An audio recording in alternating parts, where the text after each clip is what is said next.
श्रोते हो, आपण ऐकत आहात आकाशवाणी कोल्हापूर केंद्राचं प्रसारण FM बँड 102.7 मेगाहर्ट्झवर आणि न्यूज ऑन AIR या ॲपवर.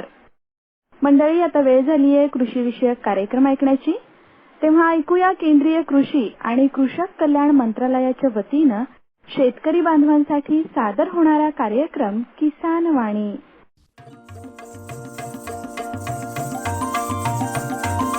किसानवाणी, किसानवाणी, किसानवाणी. हिरव्या स्वप्नांची साध्यवाणी, प्रगत युगाची वेधवाणी, कृषी तंत्राची ही मंत्रवाणी. किसानवाणी, किसानवाणी, किसानवाणी, किसानवाणी. सफल शेतीची भाष्यवाणी, पेरन काढन सांगे वाणी, शेती सुखाची आधारवाणी. किसानवाणी, किसानवाणी, किसानवाणी, किसानवाणी. किसानवाणी या कार्यक्रमात सर्व शेतकरी बांधवांचं मनःपूर्वक स्वागत आणि रश्मी कुंभारचा नमस्कार. मंडळी, शेती व्यवसाय हा आजच्या काळात विविध पद्धतीनं केला जातो. अत्याधुनिक ज्ञान आणि तंत्रज्ञान वापरून केला जातो. वातावरणातील विविध बदलांचा चांगला वाईट परिणाम हा पिकांवर होत असतो. मंडळी, वातावरण आणि पर्यावरण हे एकमेकांशी जोडलेलं आहे.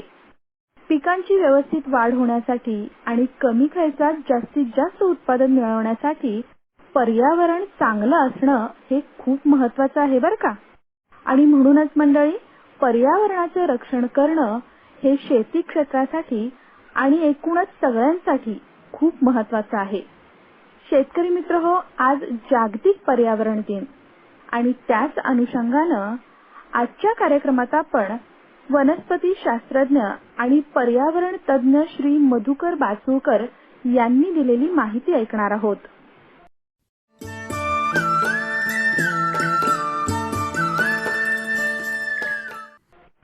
आपण जागतिक तापमानवाढीबाबत माहिती घेणार आहोत. माणसाच्या निसर्गावरील अतिरेकी हस्तक्षेपामुळे आज जागतिक स्तरावर अनेक पर्यावरणीय समस्या निर्माण झाल्या आहेत. या सर्व पर्यावरणीय समस्या मानवनिर्मित आहेत.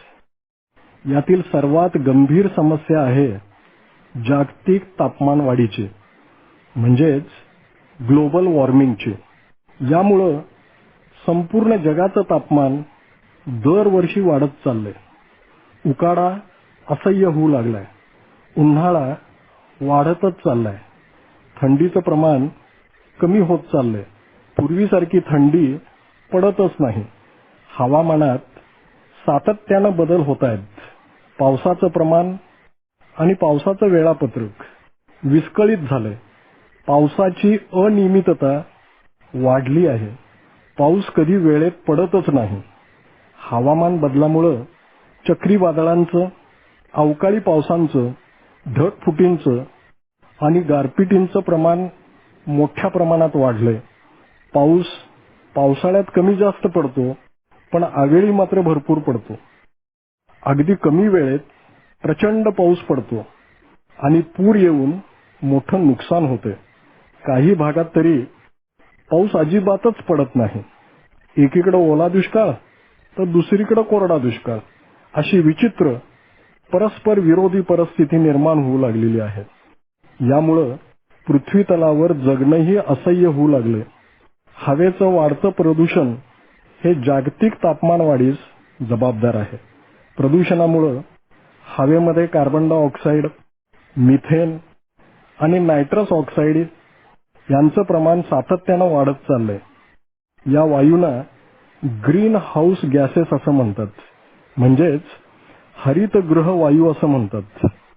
जागतिक तापमानवाढीस हेच ग्रीन हाऊस गॅसेस प्रामुख्यानं जबाबदार आहेत. ग्रीन हाऊस गॅसेसमध्ये सर्वात महत्वाचा वायू आहे कार्बन डायऑक्साईड. वातावरणात कार्बन डायऑक्साईडचं प्रमाण पूर्वीपेक्षा 34 ते 36% वाढलेलं आहे.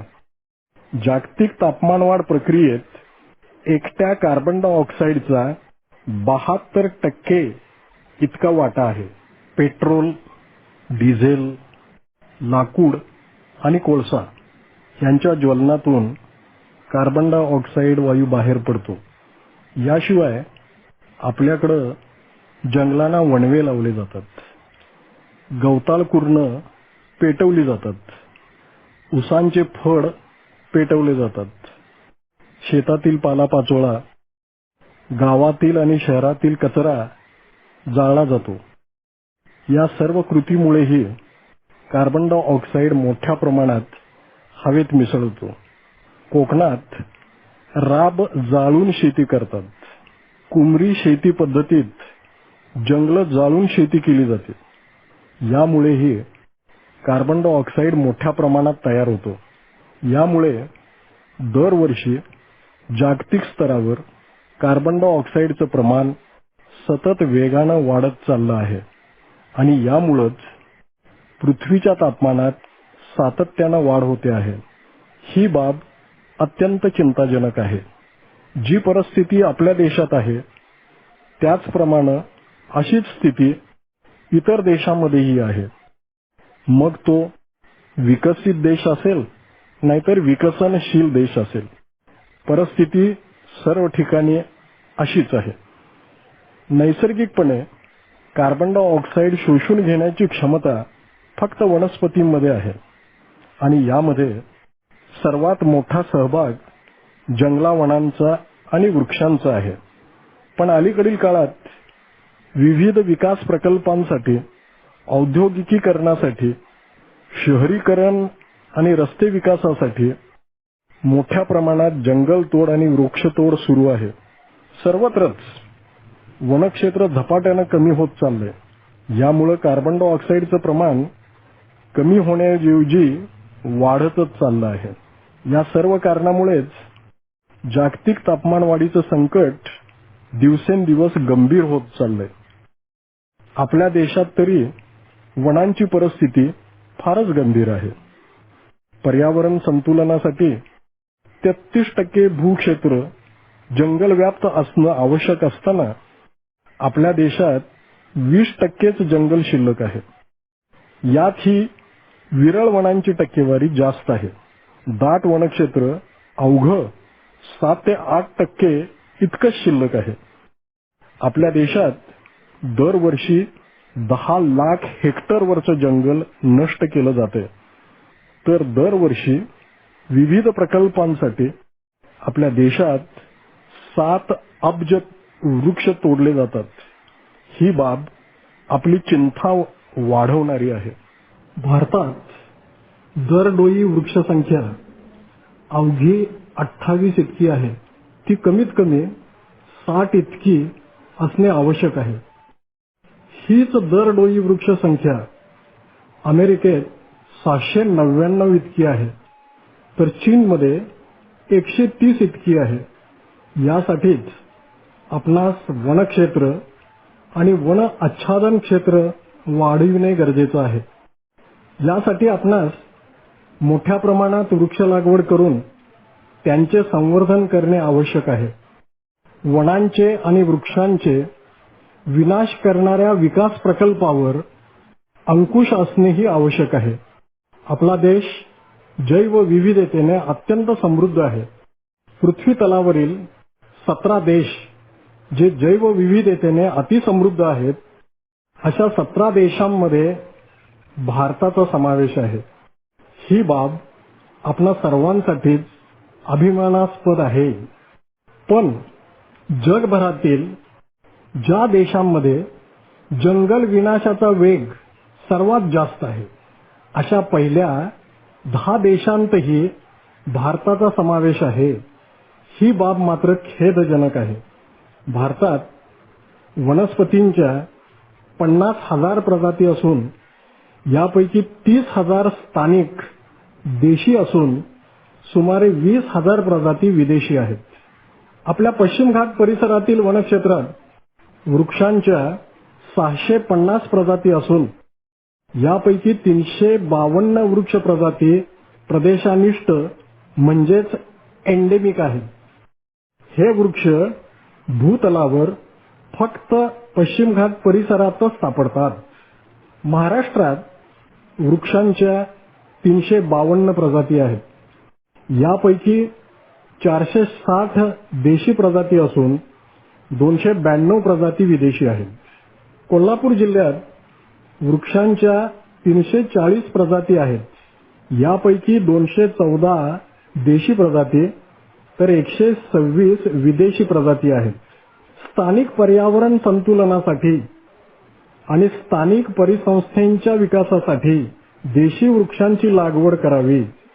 जारूळ, बहावा, हिरडा, बेहेडा, आवळा, सीता अशोक, वायवर्णा, अर्जुन, सातवीन, पळस, कडुलिंब, करंज, आपटा, वड, पिंपळ, उंबर, पिंपर्णी, काटेसावर, तिवर, समुद्रफळ, निवर, चिंच, फणस, आंबा, सुरंगी, बकुळ, उंडी, अंकोल, आजान वृक्ष, कदंब, गणेर, नागकेशर, पांगारा, पुत्रंजीवी, मुचकुंद, करमळ, शिरीष, शिवण, कुंती, पारिजातक यांसारख्या देशी वृक्षांची आपण लागवड करावी. निलगिरी, ऑस्ट्रेलियन बाभूळ, ग्लिरिसिडिया यालाच गिरीपुष्प असंही म्हणतात, सुबाभूळ, सुरू, विदेशी शमी ज्याला काही जण वेडी बाभूळ असं म्हणतात, सिल्वर ओक, गुलमोहर, रेनट्री, पीतमोहर, नीलमोहर, पिचकारी, काशीद, देशी बदाम याचं नाव जरी देशी बदाम असलं तरी तो विदेशी बदाम आहे. यांसारख्या आक्रमक विदेशी वृक्षांची लागवड शक्यतो करू नये, कारण त्यांच्यामध्ये आक्रमक गुण आहेत. आकर्षक दुर्मिळ विदेशी वृक्षांची लागवड आपण अवश्य करावी, पण त्यांची मोठ्या प्रमाणात लागवड करू नये. त्यांची एकसुरी लागवड तर अजिबातच करू नये.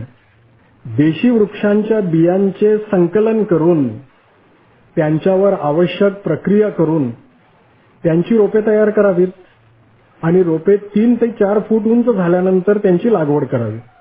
गवताळ कुरणावर, माळ रानावर, दगडी पठारावर वृक्ष लागवड अजिबात करू नये. पडीक जमिनीवर, डोंगर उतारावर तसेच जंगल तोड झालेल्या भागामध्ये स्थानिक प्रजातींची मिश्र पद्धतीने वृक्ष लागवड करावी. वनक्षेत्र वाढल्यास, वृक्ष आच्छादन क्षेत्र वाढल्यास जागतिक तापमान वाढीपासून तसेच त्यांच्यामुळे होणाऱ्या नुकसानीपासून आपली काही प्रमाणात सुटका निश्चितच होऊ शकेल. ग्रीन हाऊस गॅसेसमधील दुसरा वायू आहे मिथेन. मिथेन हा वायू जनावरांच्या शेणातून, जीवाणूंच्या जैविक प्रक्रियेतून तसेच खनिज तेल, दगडी कोळसा आणि नैसर्गिक वायूंच्या खाणीतून बाहेर पडतो. मिथेनचे प्रमाण 151 ते 154% वाढलेलं असून तापमान वाढीमध्ये मिथेन या वायूचा 18% वाटा आहे. तिसरा महत्वाचा वायू आहे नायट्रस ऑक्साईड. नायट्रस ऑक्साईड हा वायू पेट्रोल, डिझेल यांच्या ज्वलनातून बाहेर पडतो. नायट्रस ऑक्साईडचे प्रमाण 17% वाढलेले आहे. या वायूचा तापमान वाढीत 6% वाटा आहे. अलीकडील काळात पृथ्वीच्या सभोवताली या हरितगृह वायूंचा दाट असा थर तयार झालाय. हा थर सूर्यकिरणाची जास्तीत जास्त उष्णता शोषून घेतो. तसेच पृथ्वीच्या पृष्ठभागावरून परावर्तित होणारी उष्णताही तो अडवतो आणि या सर्व कारणामुळेच पृथ्वीचे तापमान वाढत चाललंय. याच प्रक्रियेस हरितगृह परिणाम असं म्हणतात. सन 1900 पर्यंतच्या गेल्या 10,000 वर्षात पृथ्वीचं तापमान 0.1 डिग्री सेल्सिअसच्या वर कधीही वाढलं नाही ही वस्तुस्थिती आहे. पण सध्याचे जागतिक तापमान औद्योगिक क्रांतीपूर्व काळापेक्षा 1 अंशानं वाढलेलं आहे. वातावरणातील बदलांचा अभ्यास आणि संशोधन करणाऱ्या मान्यताप्राप्त संस्थांच्या अहवालानुसार वातावरणातील कार्बन डायऑक्साईडचे प्रमाण 1,000 अब्ज टन झाल्यास जागतिक तापमान 2 अंशानं वाढेल. आज मितीला हे प्रमाण 700 अब्ज टन इतकं आहे आणि दरवर्षी यामध्ये 17 ते 20 अब्ज टनांनी वाढ होत आहे. त्यामुळे कार्बन डायऑक्साईडचं उत्सर्जन कमी करणं हे सर्वात महत्त्वाचं आहे. जागतिक स्तरावर याबाबत प्रयत्न सुरू आहेत, पण याच्यामध्ये फार सुधारणा झालेली नाही. जागतिक तापमान वाढीमुळे ध्रुव प्रदेशावरील बर्फ वेगाने वितळतो आहे आणि समुद्राच्या पाण्याची पातळी सतत वाढत चालली आहे. आज अखेर 22 ते 25 सेंटीमीटरने समुद्राच्या पाण्याच्या पातळीमध्ये वाढ झालेली आहे. सन 2025 पर्यंत म्हणजे पुढल्या 4 वर्षातच तापमानात 1.5 डिग्री सेल्सिअस पर्यंत वाढ होणार आहे. तापमान वाढ रोखण्याबाबत आपण कोणत्याही उपाययोजना राबविल्या नाहीत तर 2150 अखेर 5.8 ते 6.4 अंश डिग्री सेल्सिअस पर्यंत तापमान वृद्धी अपेक्षित आहे. यावेळी समुद्राच्या पाण्याच्या पातळीत 90 ते 120 सेंटीमीटरनं वाढ होईल.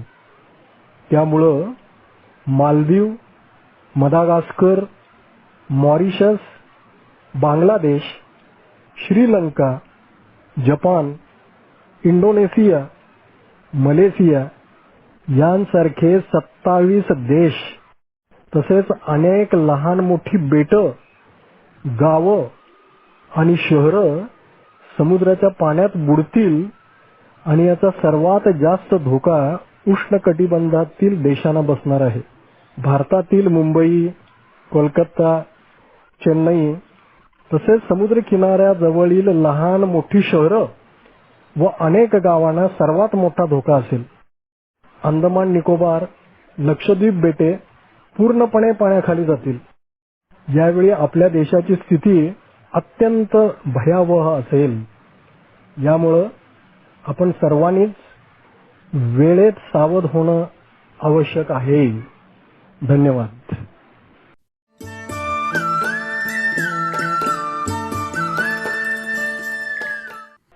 मंडळी, आत्ताच आपण वनस्पती शास्त्रज्ञ आणि पर्यावरण तज्ज्ञ श्री मधुकर बाचुळकर यांनी दिलेली माहिती ऐकलीत. तेव्हा मंडळी, आकाशवाणीवरील कृषीविषयक कार्यक्रम जरूर ऐका. आता मात्र कार्यक्रमात रश्मी कुंभारचा नमस्कार.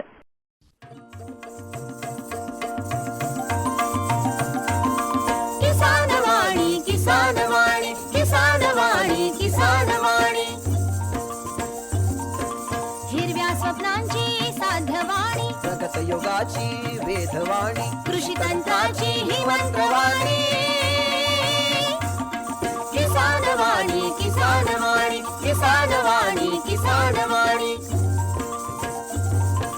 सफल शेतीची भाष्यवाणी, पेरन काढन सांगे वाणी, शेती सुखाची आधारवाणी.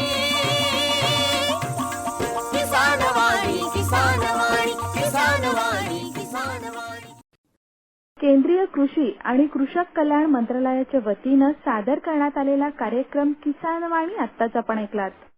मंडळी, हा कार्यक्रम आपल्यासाठी प्रसारित केला आकाशवाणी कोल्हापूर केंद्रानं.